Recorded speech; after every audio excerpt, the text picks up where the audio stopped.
Bonjour à tous les esprits curieux. Merci d'être là aujourd'hui.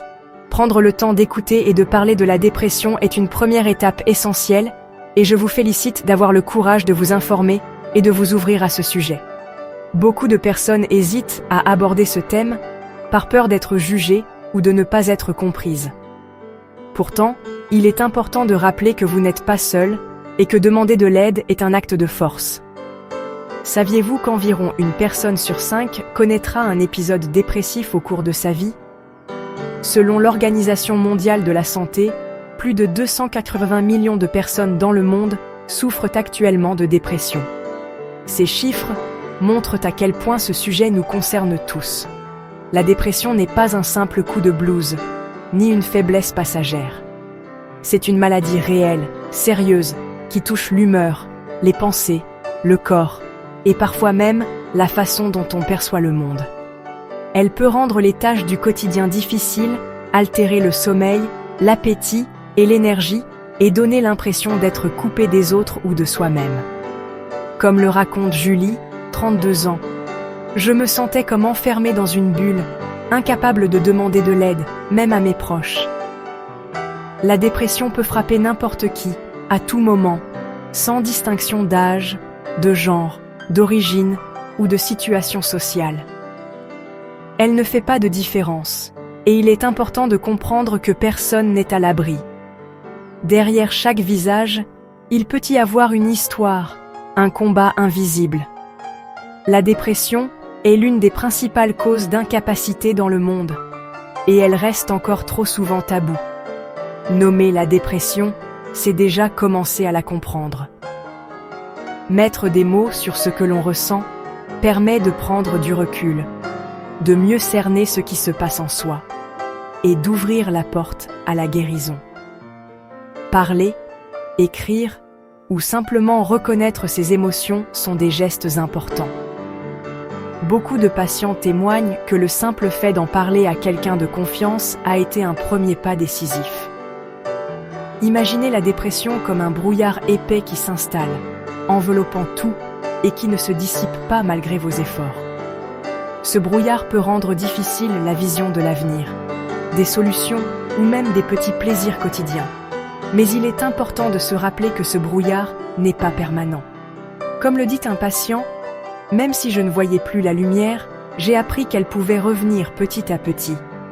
Notre objectif ici est d'apprendre à naviguer dans ce brouillard, à trouver des éclaircies et à avancer ensemble vers la guérison. Il existe des outils, des stratégies et surtout, un accompagnement pour vous aider à retrouver la lumière, même quand tout semble sombre. Les études montrent que l'accompagnement psychologique, le soutien social et parfois les traitements médicamenteux peuvent considérablement améliorer la qualité de vie. La dépression n'est la faute de personne et surtout pas la vôtre. Ce n'est pas une question de volonté ou de caractère. Il est essentiel de se libérer de la culpabilité et de la honte qui peuvent accompagner cette maladie. De nombreux experts insistent, la dépression est une maladie, pas un choix. Ce n'est pas un signe de faiblesse, mais une maladie complexe avec de multiples causes, biologiques, psychologiques, environnementales. Chacun vit la dépression à sa manière, et il n'existe pas de solution unique, mais il existe des chemins adaptés à chacun. Les recherches récentes montrent que la génétique, le stress chronique ou des événements de vie difficiles peuvent tous jouer un rôle. Ce que vous vivez est réel, votre souffrance est valide et il existe des moyens concrets pour aller mieux. Parler à un professionnel, s'entourer de proches bienveillants ou simplement accepter d'être aidé sont des étapes importantes vers le mieux-être.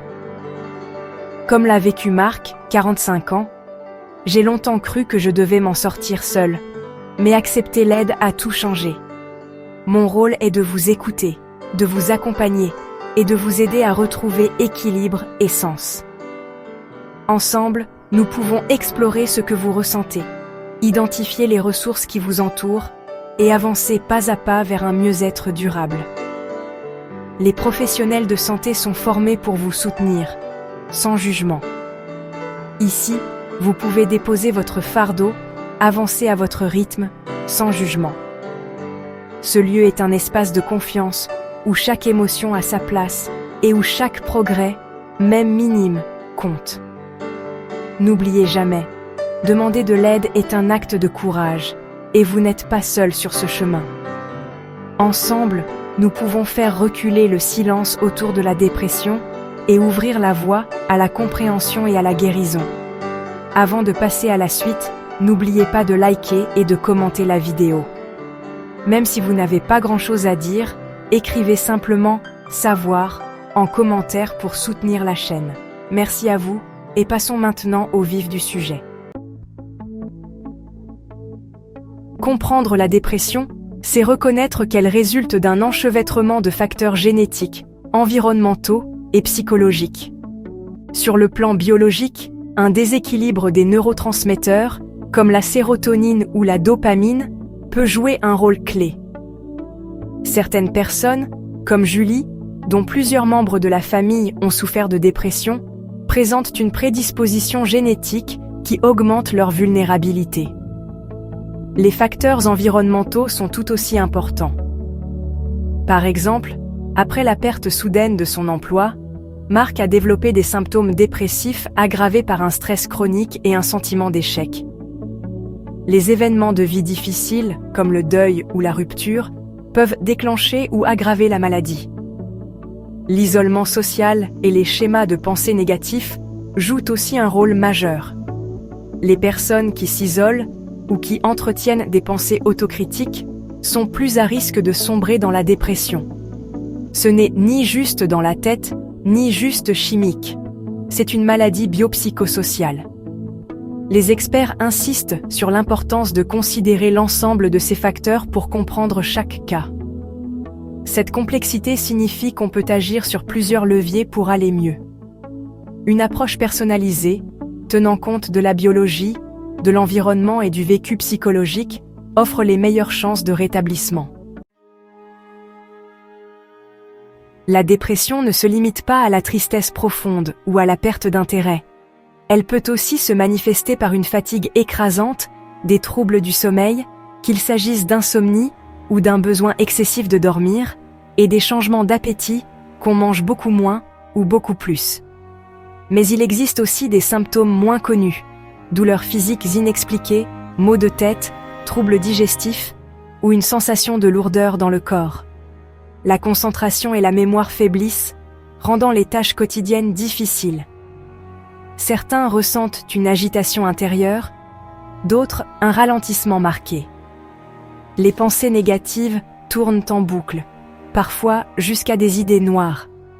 Parfois, c'est l'incapacité à ressentir quoi que ce soit, même la tristesse.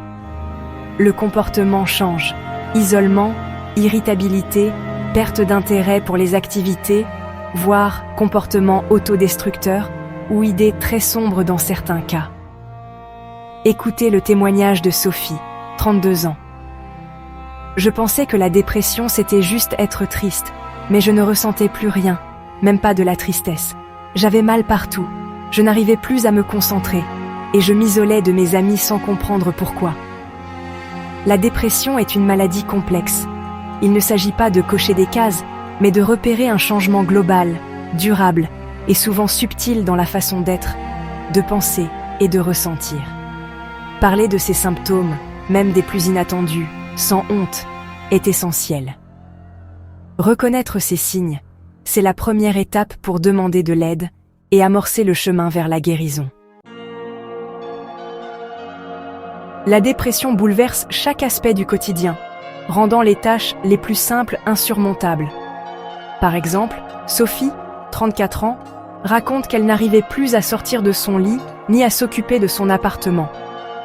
Les gestes quotidiens, comme se laver ou préparer un repas, lui semblaient impossibles. L'épuisement physique et mental est un symptôme central de la dépression. Au travail, la concentration s'effondre. Marc, cadre en entreprise, confie qu'il oubliait ses rendez-vous et peinait à finir ses dossiers. L'isolement s'installe, la performance chute et certains finissent par s'absenter ou perdre leur emploi. Les relations familiales et amicales sont aussi touchées. La dépression pousse à s'isoler. à éviter les sorties ou les discussions. Claire, mère de 2 enfants, explique qu'elle n'avait plus la force de jouer avec eux ni de voir ses amis. Les proches se sentent impuissants, parfois rejetés. La santé physique est également affectée. Troubles du sommeil, perte ou prise de poids, douleurs inexpliquées. La dépression n'est pas qu'une maladie de l'esprit, elle touche aussi le corps. L'estime de soi s'effondre, le plaisir disparaît et l'on ne se reconnaît plus. Cette fracture intérieure, profonde et invisible, est l'une des douleurs les plus difficiles à exprimer et à partager. Les préjugés sur la dépression sont un fardeau supplémentaire, mais il est important de se rappeler que la dépression n'est pas une faiblesse, ni un défaut de caractère. Ce n'est ni un manque de volonté, ni de la paresse. La maladie paralyse l'énergie et la motivation. Comme l'a dit Marie, qui a surmonté une dépression sévère, « Il m'a fallu plus de courage pour demander de l'aide que pour continuer à souffrir en silence. » Lutter chaque jour demande un courage immense, invisible de l'extérieur. Paul, après des années de combat, témoigne. Chaque petit pas était une victoire, même si personne ne le voyait. La dépression n'est pas une simple tristesse, mais une altération profonde de l'humeur. Pourtant, de nombreuses personnes, comme Sarah, ont trouvé la force de se relever. J'ai appris à accepter mes faiblesses pour découvrir ma vraie force. Combattre les mythes, c'est se déculpabiliser et encourager l'empathie. Les histoires de ceux qui ont traversé la dépression montrent qu'il est possible de s'en sortir et qu'il n'y a aucune honte à demander du soutien. Reconnaître la dépression comme une vraie maladie est essentiel pour briser la stigmatisation. Comme le dit un proverbe, le courage ne rugit pas toujours. Parfois, il est la petite voix qui dit « j'essaierai encore demain ». C'est un combat collectif pour plus de compréhension et de bienveillance. Ensemble, nous pouvons inspirer l'espoir et rappeler à chacun que la dépression n'est jamais une faiblesse, mais une épreuve que l'on peut surmonter. Chercher de l'aide est un acte de courage. Reconnaître que l'on a besoin d'aide, c'est déjà faire un premier pas vers le mieux-être. Ce n'est pas toujours facile, mais c'est une démarche essentielle pour prendre soin de soi et amorcer un changement positif dans sa vie. Le parcours de soins commence souvent par une consultation avec le médecin généraliste.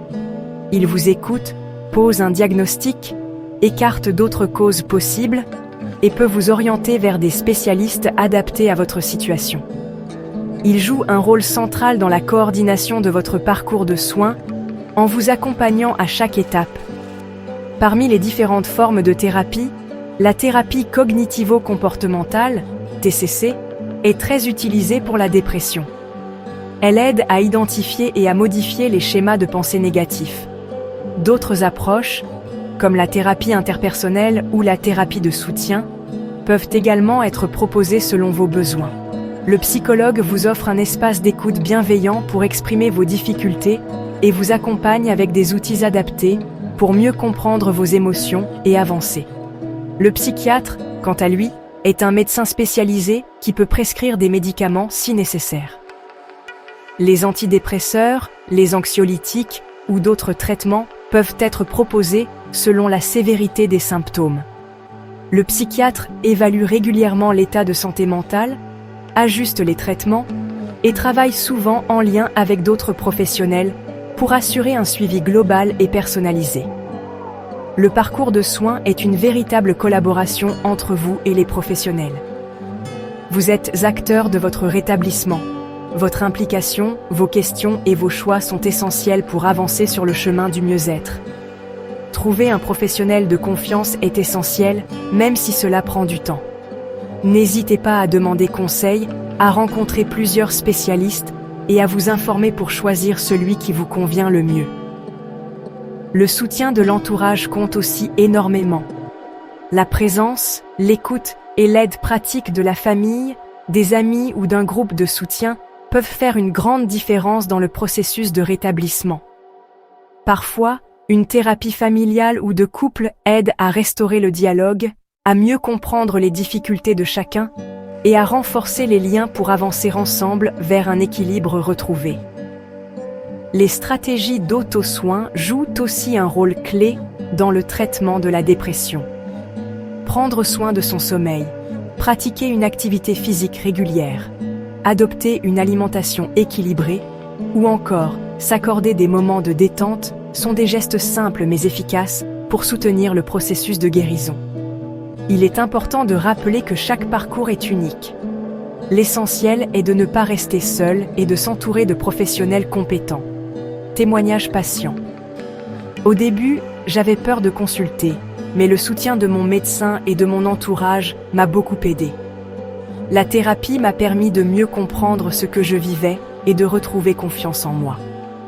Le chemin vers le rétablissement demande du temps et de la persévérance. Mais il existe de nombreuses ressources et solutions pour avancer, étape par étape, vers un mieux-être durable. Le traitement de la dépression combine souvent psychothérapie et, si besoin, médicaments. Mais il existe de nombreuses stratégies personnelles qui peuvent nous faire une réelle différence au quotidien. Les thérapies cognitivo-comportementales aident à transformer les pensées négatives et à réintroduire des activités agréables. Par exemple, Sophie, 32 ans, a retrouvé confiance en elle grâce à l'écriture quotidienne dans un journal et à la fixation de petits objectifs réalisables. Les antidépresseurs, prescrits par un professionnel, corrigent le déséquilibre chimique et facilitent l'engagement dans la thérapie. Selon le docteur Martin, il est essentiel de suivre le traitement avec régularité et patience. L'activité physique, même modérée, améliore l'humeur et réduit le stress. Marc, 45 ans, partage que la marche quotidienne en plein air a été un tournant dans sa récupération. Une alimentation équilibrée, un sommeil régulier et une routine stable soutiennent la guérison. Les experts recommandent de planifier ses repas et de respecter des horaires fixes pour renforcer le sentiment de contrôle. Cultiver les petits plaisirs et garder un lien social, même minime. Participer à des activités simples, comme partager un café avec un ami, peut briser l'isolement. Parler et se sentir compris est un puissant remède. Les groupes de soutien offrent un espace pour échanger et se sentir moins seul face à la maladie. Toutes ces stratégies forment une véritable boîte à outils pour reconstruire votre bien-être. N'hésitez pas à demander conseil à des professionnels et à adapter ces méthodes à votre rythme. Chaque petit pas compte sur le chemin de la guérison. Soutenir un proche en dépression demande patience, bienveillance et une grande écoute. Ce n'est pas toujours facile de voir quelqu'un qu'on aime souffrir, mais votre présence, même discrète, peut faire une réelle différence dans son quotidien. Par exemple, Sophie, dont la sœur traversait une dépression, raconte « Je ne savais pas quoi dire, mais j'ai appris à simplement être là, à écouter sans chercher à tout résoudre. » Informez-vous sur la dépression pour mieux comprendre ce que traverse votre proche. Les experts recommandent de lire des ressources fiables ou de consulter des professionnels pour éviter les idées reçues. Écoutez sans juger. Laissez-le exprimer ses émotions, même les plus sombres, et proposez une aide concrète, comme l'accompagner à un rendez-vous ou préparer un repas. Respectez toujours son rythme, sans le brusquer.